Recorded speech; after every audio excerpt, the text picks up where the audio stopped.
12 tahun tidak mengalami kenaikan gaji saudara, Hakim menggelar aksi cuti massal selama seminggu hingga 11 Oktober mendatang. Gaji Hakim diklaim sama dengan uang jajan Rafathar, anak artis Raffi Ahmad, selama 3 hari. Apakah gaji Hakim selama ini tidak mencukupi? Kita bahas dalam diskusi. Tinggi seperti komisaris Pertamina tidak, Pak. Gaji kami saat ini itu bisa jadi kayak uang jajan Rafathar 3 hari. Lagi ramai soal aksi cuti massal Hakim yang menuntut soal kesejahteraan. Bahkan mereka mengklaim gajinya bisa jadi sama dengan uang jajan 3 hari Rafathar, anak artis Raffi Ahmad. Kita lihat sebesar apa gaji Hakim di Indonesia. Kami tidak minta tinggi-tinggi seperti komisaris Pertamina tidak, Pak. Seperti direktur utama Mandiri, nggak minta, Pak. Untuk sejahtera kami, kelayakan hidup. Gaji kami saat ini itu bisa jadi kayak uang jajan Rafathar 3 hari. Rafathar itu anak selebgram, anak artis Raffi Ahmad. Dan ini tidak sedikit yang dirasakan oleh rekan-rekan Hakim. Tidak sedikit yang harus berpisah. Akhirnya bercerai dengan pasangannya karena persoalan ekonomi ini. Kami hanya meminta besaran kenaikan 142%.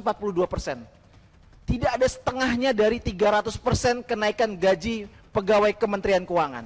Gaji hakim tingkat pertama itu lebih rendah gajinya dari sekretaris pengadilan yang mengelola keuangan selaku supporting unit dan panitera pengadilan sebagai sekretarisnya para hakim. Yang ini sebetulnya yang menjadi persoalan yang sangat polemik bagi adik-adik muda ini.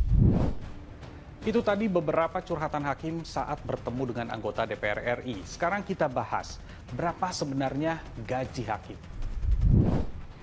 Berdasarkan peraturan pemerintah nomor 94 tahun 2012, besaran gaji Hakim di Indonesia berdasarkan golongan 3 besarnya Rp2.064.100 sampai Rp4.294.100. Beda lagi dengan golongan 4.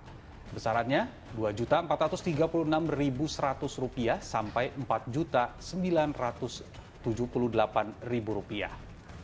Besarannya tergantung masa kerja dari 0 sampai 32 tahun. Terdengar kecil, tapi itu bukan semuanya. Para hakim juga menerima tunjangan. Ketua Hakim Pengadilan Kelas 1 ataupun 2 besaran tunjangannya Rp17.500.000 sampai Rp27 juta. Wakil Ketua Hakim tunjangannya Rp15.900.000 sampai Rp24.500.000. Nah, kalau hakim utama besarannya antara Rp14.600.000 sampai Rp24 juta. 12 tahun tidak berubah, itulah yang membuat mereka menggelar aksi cuti massal ini. Memang sih berbeda dibandingkan dengan PNS yang selalu mengalami kenaikan hampir setiap tahun. Kalau pegawai negeri sipil setiap tahunnya hampir pasti naik. Besarannya sejak 2009 sampai 2024 kenaikannya dari mulai 5% sampai 15% setiap tahunnya. Hanya pernah 2 tahun, 2016 hingga 2018 yang tidak mengalami kenaikan. Secara besaran untuk gaji pokok memang tidak terlalu jauh antara PNS dan hakim. Memang layakkah hakim menuntut ini? Saya setuju bahwa pendapatan hakim sekarang ini belum layak gitu. Saya setuju itu sepenuhnya, ya. Tetapi yang saya tidak setuju adalah cara memperjuangkannya gitu. Ya, memang belum layak ya. Bahkan umpamanya kalau di luar negeri ambil contoh tetangga kita Singapura atau Malaysia, kalau jangan digantikan sama Singapura lah. Singapura lebih bagus.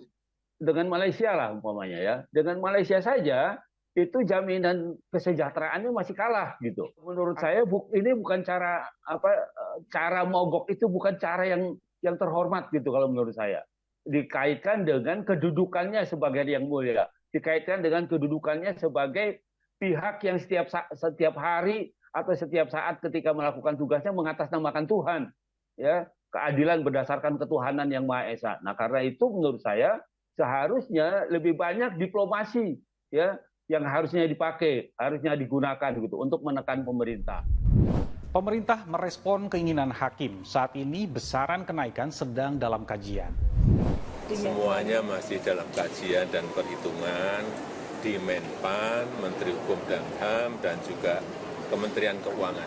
Semuanya baru dihitung dan dikalkulasi. Termasuk Presiden terpilih Prabowo Subianto yang sudah merespon keinginan hakim. Supaya negara kita bisa hilangkan korupsi, para hakim yang tidak boleh bisa disogok, para hakim yang tidak bisa dibeli, para hakim harus terhormat, para hakim harus mendapat perhatian dari negara, penghasilan yang memadai, sehingga dia punya harga diri yang sangat tinggi, dan dia tidak perlu untuk cari tambahan. Itulah tekad saya, itu keyakinan saya.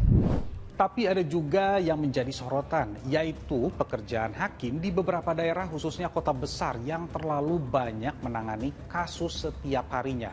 Bahkan bisa dibilang sudah overload. Nah, ini juga yang harus menjadi pertimbangan pemerintah dalam menaikkan gaji kepada para hakim. Berapa kasus per bulan ditangani oleh seorang hakim? Nah, itu bisa menjadi pertimbangan untuk memberikan kompensasi yang lebih besar umpamanya daripada hakim yang tidak menangani kasus umpamanya seperti itu. Jadi ini baru ada keadilan. Jadi tidak disamaratakan umpamanya semua hakim yang termasuk yang di daerah yang tidak menangani kasus sekalipun umpamanya yang atau sebulan hanya satu kasus umpamanya disamakan. Nah, itu kan jadi tidak adil kalau menurut saya.